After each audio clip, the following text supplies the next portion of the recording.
زندگی کی سواری۔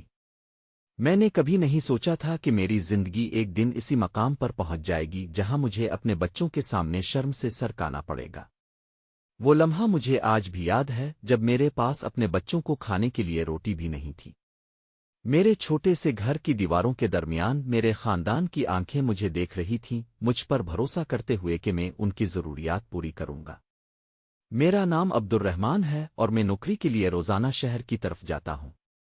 میرے گھر میں میری بیوی، 2 بچے اور میری ماں رہتی ہے۔ ہم سب ایک چھوٹے سے گاؤں میں رہتے ہیں جہاں ہر کوئی ایک دوسرے کا جانتا ہے۔ میرے گھر کی مالی حالات بہت خراب ہیں، میں دن بھر محنت کرتا ہوں لیکن پھر بھی ہمیں روٹی کے لیے بھی محنت کرنی پڑتی ہے۔ ایک دن میں اپنی نوکری پر جاتے ہوئے تھک الف اور راستے میں ہی گر کر بے ہوش ہو گیا۔ جب ہوش آیا تو مجھے پتا چلا کہ میرے پاس جو تھوڑی بہت رقم تھی وہ بھی چوری ہو گئی ہے۔ وہ ایک ایسا لمحہ تھا جب مجھے لگا کہ جیسے میری دنیا ہی ختم ہو گئی ہے۔ میں اپنے گھر واپس آیا، میرے دل میں ہر وقت ایک ہی سوال تھا کہ اب مجھے کیا کرنا چاہیے۔ گھر پہنچ کر دیکھا کہ میرے بچے بھوک سے تڑپ رہے تھے، میری بیوی انہیں چپ کرنے کی کوشش کر رہی تھی۔ مجھے دیکھتے ہی ان کی آنکھیں مجھے دیکھ کر رو پڑیں۔ میں کیا کہہ سکتا تھا؟ میں تو خود ہی اپنی آنکھیں رلا رہا تھا۔ میرے پاس کھانے کے لیے کچھ بھی نہیں تھا، مجھے لگا جیسے میں اپنے بچوں کو کھانے کے لیے روٹی بھی نہیں دے سکا۔ میرے گاؤں میں لوگ اکثر ایک دوسرے کی مدد کے لیے آتے ہیں، لیکن ہمارے حالات ایسے تھے کہ ہم کسی سے مدد نہیں مانگ سکتے تھے۔ میرے بچے بھوک سے تڑپ رہے تھی اور میں انہیں کھانے کے لیے کچھ بھی نہیں دے سکا۔ وہ رات بہت مشکل گزری۔ ہم سب نے بھوکے پیٹ سونا ند کیا۔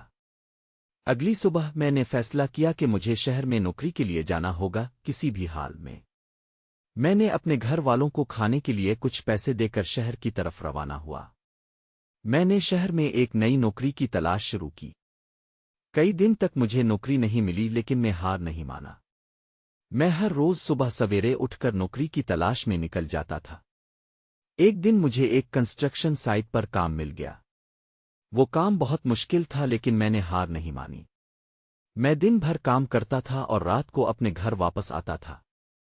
اس طرح کئی مہینوں گزر گئے اور میں اپنے خاندان کی کچھ ضروریات پوری کرنے لگا تھا۔ لیکن جیسے جیسے وقت گزرتا گیا ہمارے گھر کی مالی حالات میں کچھ بہتری آئی۔ میں اپنے بچوں کو کھانے کے لیے روٹی دے سکا اور وہ بھی سکول جی لگے۔ میری بیوی نے بھی گھر پر ہی کچھ کام شروع کر دیے تھے جس سے ہمیں کچھ رکت آمدنی ہوتی تھی۔ اب ہم لوگ آہستہ آہستہ سنبھلنے لگے تھے۔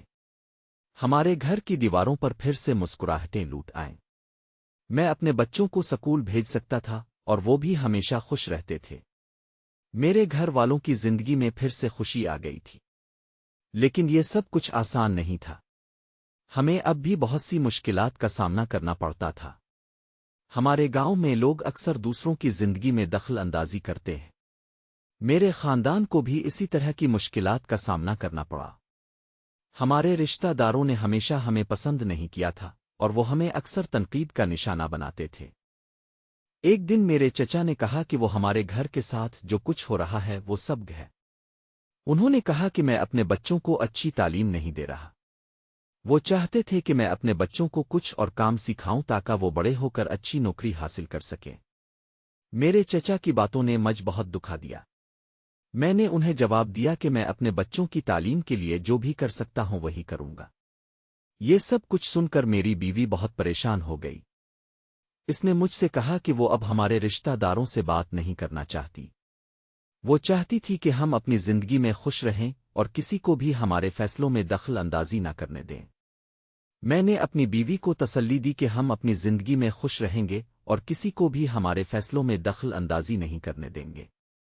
ہم نے اپنے بچوں کی تعلیم کے لیے بہت محنت کی اور وہ بڑے ہو کر اچھی تعلیم حاصل کرنے لگے۔ اب ہم لوگ خوش ہیں۔ ہمارے گھر میں پھر سے خوشی آ گئی ہے۔ میں اپنے بچوں کو کھانے کے لیے روٹی دے سکتا ہوں اور وہ بھی سکول جاتے ہیں۔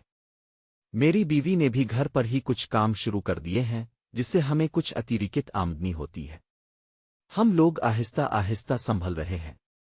آخر میں یہ کہنا چاہتا ہوں کہ زندگی میں ہمیشہ خوشی اور غم کے لمحات ہوتے ہیں۔